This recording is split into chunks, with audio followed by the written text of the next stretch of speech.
कार्रवाई भेदभावपूर्ण है। इनके पास मेरे खिलाफ कोई साक्ष्य नहीं है। मैं फिर वापस आऊंगा और अब की बार ज्यादा ताकतवर होकर आऊंगा और आज ये हमारे बीच में है, बैठे हुए हैं।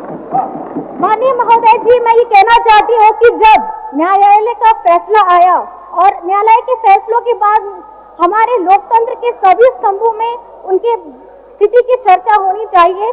मैं ये कहना चाहूंगी कि हेमंत जी पर लगे महज सिर्फ आरोप पर विचारकों को अपने चैनल पर ये आमंत्रित करने वाले लोग, समाचार पत्रों में पहले पन्ने पर अपने विचार को छापने वाले लोग आज चुप है। आदिवासी पर भद्दी टिप्पणी करने वाले लोग जस्ट के तर्ज अपना खाना परोसने में लगे हुए हैं। आखिर एक सुर में जय जय की झूठी बात बोलने वाले लोगों को आज जवाब कौन देने वाला है? मेरा आपसे यही रहेगा माननीय महोदय जी, सच अब सबके सामने में है। भाषण देकर के हम जनता का आशीर्वाद नहीं ले सकते हैं। माननीय महोदय जी, समाचार चैनल पर शोर करके या किसी एजेंसी के हमारे दोषपूर्ण कार्रवाई को हम किसी जन नेता का भविष्य तय नहीं कर सकते हैं।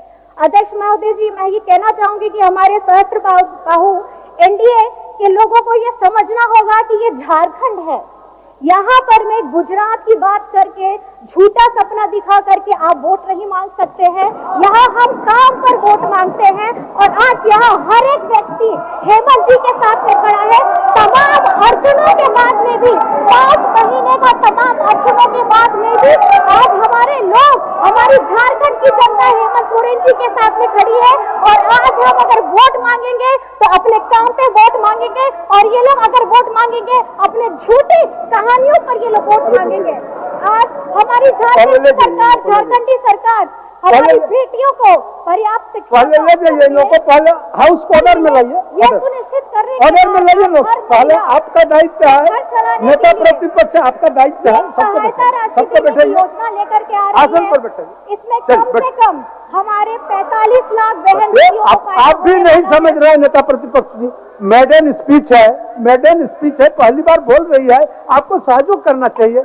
मैं ये बताना चाहूंगी कि महंगाई घटाने का आप लोग भी वादा करते आए। एक मिनट कल्पना जी, एक मिनट। नेता प्रतिपक्ष भी नहीं समझ रहा है, बोले मेडन स्पीच है, महिला है। अरे आपको कम से कम ऐसा बोलिए, क्या बोलना है बोलिए। अध्यक्ष महोदय बोलिए।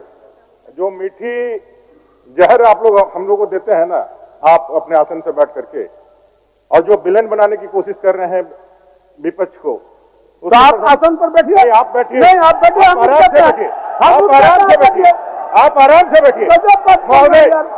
महोदय हमारी बातों को सुना जाए। आप कहीं किसी को लांछना लगाना में छोड़े नहीं। क्यों? किसी पर लांछना लगाना में छोड़े नहीं। मैं यहाँ पर खड़ा होकर बोल रहा हूँ। ऐसा नहीं, ऐसा नहीं होता, ऐसा नहीं होता, ऐसा नहीं होता। मेरे को बोलने दिया जाए, पहले माइक मत बंद कीजिएगा, पहले बोलने दिया जाए। ट्रेजरी बेंच से आकर के यहाँ विरोध कर रहा है, तब मर्यादा नहीं खंडित हो रही है। जब वहां से खड़ा होकर बीच में वो ध्यान दे रहा है, तब मर्यादा खंडित नहीं हो रही है। मैं कह रहा हूँ उनका मेडन स्पीच है, वो बोले। विनम्रता से बात करिए, विनम्रता से बात करिए। विनम्रता से ज्यादा वैसे उंगली दिखा के बात करिएगा आसन से। महोदय आसन बर्दाश्त बता देते हैं। मत बर्दाश्त करिए महोदय, आपसे आग्रह शुरू से ही मत बर्दाश्त करिए। जो कर सकता है करिए। आपको बोला मेरा दीजिए, आसन पर आक्षेप तो बैठिए आसन पर। आप मैं आपसे कहना चाहता हूं, आपने अनंत ओझा जी को टोका। चलिए, अनंत ओझा जी को टोका कि भाई आप बजट का भाषण है, बजट पे बजट कीजिए। अभी जो माननीय मैडम का अभिभाषण हो रहा, वो क्या बजट पे हो रहा है क्या? एक बार आपने क्यों नहीं उनको टोका? मेडन स्पीच है। आपको हम कहां से समझाएं? वो मेडन आपको हम कहां से समझाएं? एक आंख में नेता प्रतिपक्ष आपको कहां से समझाएं? पहला स्पीच मेडन स्पीच बजट पे हो रहा महोदय। महिला सदस्य का स्पीच और अनंत ओझा जी का स्पीच दोनों में अंतर होता है। वो 10 साल का सदस्य है। मेडन स्पीच के नाम पर मेरा सिर पे यही आग्रह था। मेरा सिर पे महोदय। कल्पना जी बोलिए। महोदय बोलिए। हमारे माननीय बोलने दीजिए, बोल। अध्यक्ष जी, जब सवाल इतना आ ही गया है तो अध्यक्ष जी मैं इतना पूछना चाहती हूँ कि सवाल तो आप लोगों से भी पूछा जाना चाहिए कि मणिपुर में जब आदिवासी महिलाओं का अपमान हो रहा था, तब केंद्र की सरकार कहाँ थी?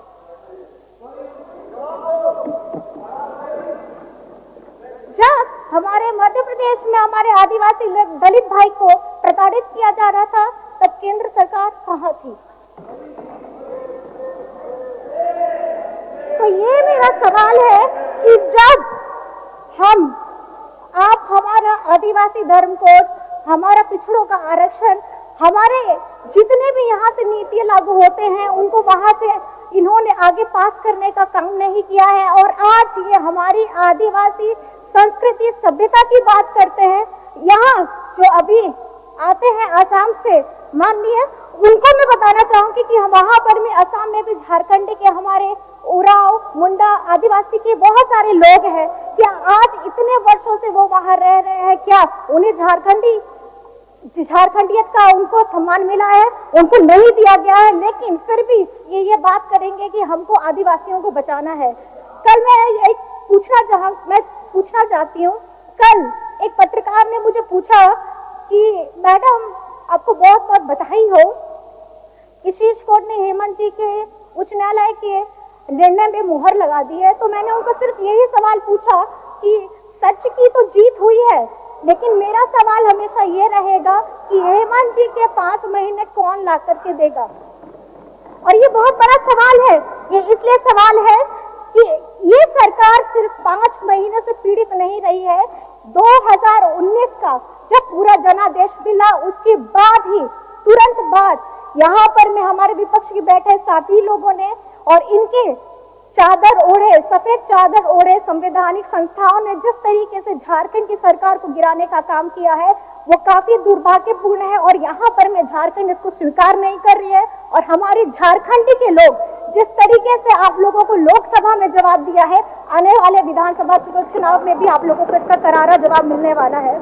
और इस तरीके का हमारा ये अनुपूरक बजट पे मैं अब बात करना चाहती हूँ माननीय महोदय जी, कि हम लोगों ने यहाँ पे गौ सेवा आयोग को मजबूत करने के लिए, बिजली सब्सिडी के मद को में राशि देने के लिए, शहरी क्षेत्र में आधारभूत ढांचा को बनाने के लिए, पंचायती राज संस्थानों को सहायता देने के लिए, मेगा लिफ्ट परियोजनाओं में को आगे बढ़ाने के लिए, मुख्यमंत्री रोजगार सृजन योजना में नए लोगों को जोड़ने के लिए, और सर्वजन पेंशन योजना के क्रियान्वयन एवं राज्य में 21 से लेकर के 49 वर्ष की महिलाओं के लिए लाई जा रही महत्वाकांक्षी योजना, जिसके तहत प्रत्येक महिला को 1000 रुपए दिए जाने का, उनको प्रारंभ करने के लिए ये राशि की मांग प्रस्तुत की गई है। तो मेरा ये सवाल विपक्ष साथियों से ये रहेगा कि क्या आप यहाँ झारखंड के जन उपयोगी योजनाओं के खिलाफ है?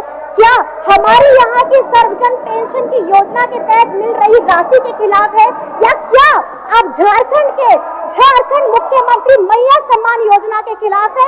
अगर आप खिलाफ हैं तो आप हमारी महिलाओं के विकास के खिलाफ में हैं। अगर आप इन बातों के खिलाफ में हैं तो हमारे बुजुर्गों, गरीब, दलित, पिछड़ा, अल्पसंख्यक, हमारा गरीब गुरबा, तो आप इनके विकास के खिलाफ में है। मेरा सवाल सिर्फ इतना रहेगा। और माननीय महोदय जी, मैं सिर्फ इतना कहना चाहती हूँ, साथ ही साथ देखिए, गरीबी, ये जो गरीब परिवार होता है, अगर कोई भी सरकार की गलत नीति आती है तो सबसे ज्यादा प्रभाव पड़ता है हमारे गरीब परिवार में, और अगर गरीब परिवार में पड़ता है तो सबसे ज्यादा पड़ता है हमारी महिलाओं में। एक महिला एक माँ के स्वरूप में अपने घर में अपने बाल बच्चों को पोस करके, अपने सारे परिवारजनों को खिला करके अपने खुद काटती है। लेकिन अब मैं ये पूछना चाहती हूँ कि महंगाई का स्तर इतना बढ़ गया है, आज एक आम महिला अपने घर का पोषण कैसे करेगी? वो अपने बच्चों को खिला के, अपने परिवार को खिला करके भूखे पेट सोने पे ये विवश हो गई है। तो मैं ये कहना चाहती हूँ कि हमारी यहाँ झारखंड की सरकार, हमारी हेमंत सोरेन जी की सरकार, हमारी गठबंधन की सरकार ने हमारी बेटियों की पढ़ाई सुनिश्चित करने के लिए, हमारे समाज की एक प्रखर समाज सुधारक है जो सावित्रीबाई फुले जी हैं, उनके नाम से किशोरी समृद्धि योजना चल रही है, और इस योजना से हमारे झारखंड में 9 लाख बच्चियां इससे जुड़ी हुई हैं। और हमारी सरकार ने स्वयं सहायता समूह में जुड़े महिलाओं को पिछले सिर्फ 4 वर्षों में, मैं बताना चाहूंगी, पिछले सिर्फ 4 वर्षों में 8000 करोड़ क्रेडिट लिंकेज उपलब्ध कराने का काम किया है, जो पिछली बार में एनडीए सरकार ने 5 वर्ष में सिर्फ 600 करोड़ का क्रेडिट लिंकेज दिया था। और मैं साथ ही बताना चाहती हूँ कि झारखंड में हमारी ये जो स्कीम चलेगी, इससे हमारी विधवा को पेंशन राशि को ले जो ये लाइन में लग करके खड़ी होकर के इंतजार करती थी, अब ये उनसे आजाद होने वाली है और एकल महिलाओं को भी इनसे सहारा मिलने वाला है। महोदय जी, मैं ये कहना चाहती हूँ कि आज हमारी सरकार ने जो घोषणा किया है 21 वर्ष से, आप ये समझ नहीं सकते कि जनप्रतिनिधि के तौर पे आज हम यहाँ कुछ महिलाएं हैं, लेकिन साथ ही साथ मैं आपको बोलना चाहती हूँ कि हमारे समाज को अगर बढ़ाने का, समेट के चलने का अगर काम करती हैं तो हमारी पोषण शिक्षिका दीदी भी है, हमारी आंगनबाड़ी की सेविका सहायिका भी है, हमारी रसोइया दीदी भी है, नर्स भी है, सैया भी है। ये सारी महिलाएं मिल करके अपना घर को छोड़ करके हमारे समाज में अपना योगदान दे रही है। मैं ये चाहती हूँ कि ये जो हमारा योजना आने वाला है, झारखंड मुख्यमंत्री हमारी मैया सम्मान योजना, इससे सारी महिलाओं को बहुत फायदा मिले और एक उल्लास है, इन बातों को सुन करके एक उल्लास है कि किस तरीके से ये झारखंडी सरकार महिलाओं को मजबूत करने का आगे कदम बढ़ा रही है। और बात जब कटौती की आती है तो कटौती की बात में मैं बताना चाहूंगी, कटौती का प्रस्ताव ये इनकी आदत का हिस्सा है, इसलिए क्योंकि मैं बताना चाहूंगी कि केंद्र में बैठी इन्हीं की सरकार पारा शिक्षकों को मिल रहे अल्प मानदेय में हर वर्ष कटौती करती है। केंद्र में बैठी इनकी ही सरकार पोषण सखी के पद में कटौती करते हुए उसे समाप्त कर दिया है। केंद्र में बैठी इन्हीं की सरकार ने हमारे झारखंड के हिस्से में गरीबों के लिए जो आवास था उसमें कटौती कर दिया है। और केंद्र में बैठे इन्हीं की सरकार ने सरकारी कर्मचारियों के पेंशन में कटौती कर दी है।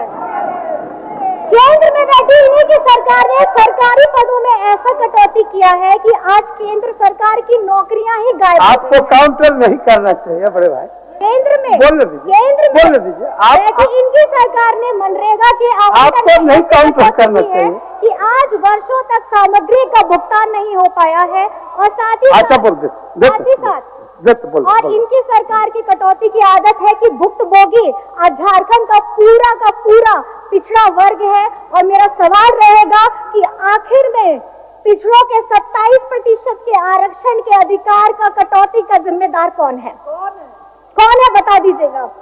महोदय जी, मैं इतना कहना चाहूंगी कि आज हम जब राज्य में मजबूती के साथ सरकार चला रहे हैं तो हमारे साथ झारखंड के लोगों के हक और अधिकार के बाद में कटौती की बात, अगर झारखंड के गरीबों, झारखंड की महिलाओं के हिस्सों में किसी भी ढंग की कटौती का अगर ये प्रस्ताव लाएगा तो हम लोग आगे बढ़ने का काम नहीं करेंगे। और आने वाले समय में मैं बता देना चाहती हूँ, आप जितना हल्ला कीजिए, कुछ भी कर लीजिए, हमारी झारखंड की सरकार हेमंत सोरेन जी के साथ में है। ये 5 महीने का जो आपके संस्थानों द्वारा किया गया है, इसका जवाब आप लोग आने वाले आगामी चुनाव में देख लेंगे। और अंत में मैं बहुत ज्यादा कुछ नहीं बोलना चाहूंगी, 2 पंक्ति से मैं अपनी बातों को समावेश करना चाहूंगी। खास करके ये महिलाओं के ऊपर में है, हमारी पक्ष की महिलाएं, विपक्ष की महिलाएं, हम जो लोग मेरी बातों को सुन पाएंगे, ये उन महिलाओं के लिए है कि नारी तू अबला नहीं, स्वयं शक्ति पहचान। नारी तू अबला नहीं, स्वयं शक्ति पहचान, अपने हक को लड़ स्वयं, करा अपनी ताकत का जयगान, करा अपनी ताकत का जयगान, करा अपनी ताकत का जयगान। अनुपूरक बजट को मेरा पुरजोर समर्थन है और आप सभी को मेरी तरफ से जोहार। पक्ष और विपक्ष के सभी सदस्यों को मेरी तरफ से बहुत बहुत धन्यवाद है कि भानु प्रताप शाही जी मेरी बातों को बहुत बहुत जोहार।